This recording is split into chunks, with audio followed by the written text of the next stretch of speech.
नमस्कार दर्शकों, जेके प्राइम में आपका स्वागत है। मैं हूं विनोद कुमार। दर्शकों, डोमिसाइल का प्रोसेस शुरू हो गया। डोमिसाइल के सर्टिफिकेट लोगों को दिए जाने लगे हैं। कल ही इस सिलसिले में एक डिविजनल कमिश्नर की अगुवाई में कार्यक्रम का आयोजन किया गया और जो लोग गोरखा बरादरी से ताल्लुक रखते थे, वेस्ट पाकिस्तानी रेफ्यूजी थे, जो दूसरे वाल्मीकि समाज से ताल्लुक रखते थे, उनको डोमिसाइल दिया गया। लेकिन अब उस पर सियासत भी शुरू हो गई है। कश्मीर में मुबीन शाह, जो फॉर्मर चैम्बर ऑफ कॉमर्स के प्रेसिडेंट रहे हैं, उन्होंने सियासत शुरू की है। तो पोस्ट वायरल हो रही थी मुबीन शाह, उसको लेकर के हमने विश्व हिंदू परिषद के राजेश गुप्ता से बातचीत की और उनसे जानना चाहा कि किस तरीके से आप इस स्टेटमेंट को देखते हैं। आइए देखते हैं उनका क्या कहना है। देखिए, ये एक भगौड़े के द्वारा अपने आप को रेलेवेंट रखने की साजिश है। जो आप कह रहे हैं चैम्बर ऑफ कॉमर्स का वो प्रेसिडेंट था, वो 2008 में था और उसके बाद ये अभी भी फिर ये भाग गया था। यूको बैंक का डिफॉल्टर है ये। फिर ये भाग गया था इंडोनेशिया में, वहाँ कुछ बिजनेस करता है। बच्चे इसने अपने वहाँ पे अमेरिका में सेटल किए हैं। जम्मू कश्मीर से इसका कोई लेना देना नहीं है। अभी दफ़ा 370 के निरस्त होने के बाद ये जेल में था, आगरा जेल में, और क्योंकि इसके आतंकवादियों से संबंध हैं,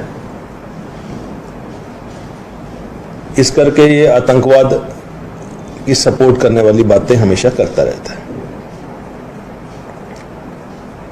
ये पाकिस्तान या दुश्मन मुल्कों की शय पर इस तरह की बातें करता है। कश्मीर में इसका कोई स्टेक नहीं है और ये इस तरह के लोग चंद लोग हैं जो कि कश्मीर के लोगों को वर्गला के बेवकूफ़ बनाते हैं।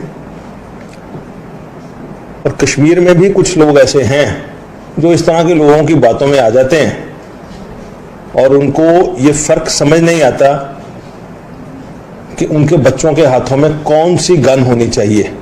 जी। सरकारी वर्दी के साथ एक गन होनी चाहिए या उन्होंने आतंकवादी की मौत मरना है। जी।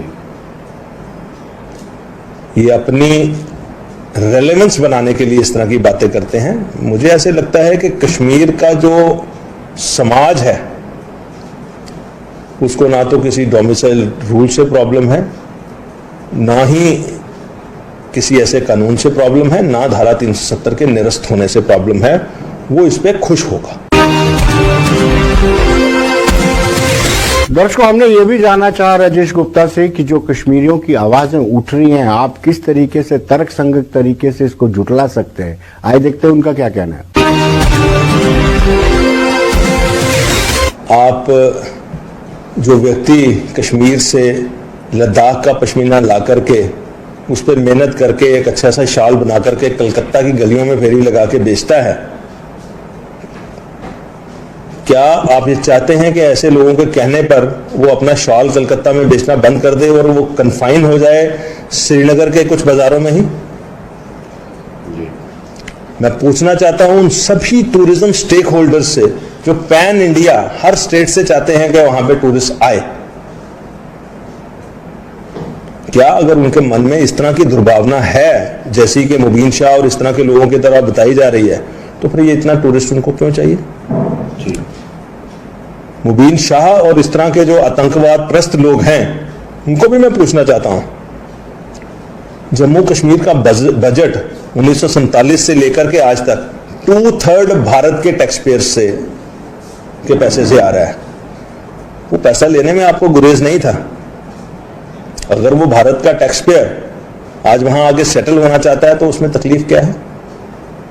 अगर हम भारत के हर शहर में ईद मना सकते हैं तो डल लेक और झेलम के किनारों पर छठ पूजा क्यों नहीं कर सकते?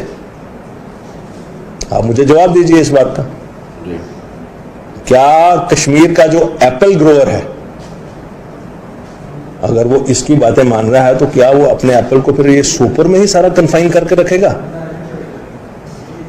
क्या जो वहां पर केसर उगाने वाला है पामपोर का, उसको वो केसर सिर्फ पामपोर की कन्फाइंस में ही बेचना और खाना है? समाज रेसिप्रोकल रिलेशन से चलता है। मैं कश्मीर मूल के उन सभी व्यापारियों से पूछना चाहता हूं जिनके शोरूम्स कोलाबा से लेकर के ग्रेटर कैलाश तक भारतवर्ष के हर शहर में हैं और वो आराम से वहां पे बिजनेस कर रहे हैं, कि जिन शहरों में वहां पर जाकर के आपने हैंडीक्राफ्ट्स के शोरूम खोले हैं, अगर उन शहरों के लोग कश्मीर में आकर के अपनी दुकानें खोलना चाहते हैं तो उसमें एतराज क्या है? ये जॉब उन्होंने देना है। रियल स्टेक होल्डर्स वो हैं जी। जो आदमी देश छोड़ करके चला गया, बच्चे अमेरिका में सेटल कर लिए और ये सारे के सारे ऐसे हैं, उस ब्रीड का हिस्सा बन गया और यहां से बैंकों का डिफॉल्टर होके भागा। उस तरह के लोगों के साथ मैंने भी वो फेसबुक पे पेज देखी है, तो पोस्ट देखी है, मैंने भी देखा है कि उसके नीचे जो कमेंट्स आ रहे हैं, और मैंने भी देखा है, मुझे कमेंट्स देख के ऐसे लग रहा है कि जो कोई फेक अकाउंट से कमेंट्स बन रहे हैं, ठीक है। वो कश्मीर का जो आम नागरिक है उसको वर्गलाने की कोशिश है, वो कश्मीर के आम नागरिक को कोई हेल्दीली डेवलप करने की कोशिश नहीं।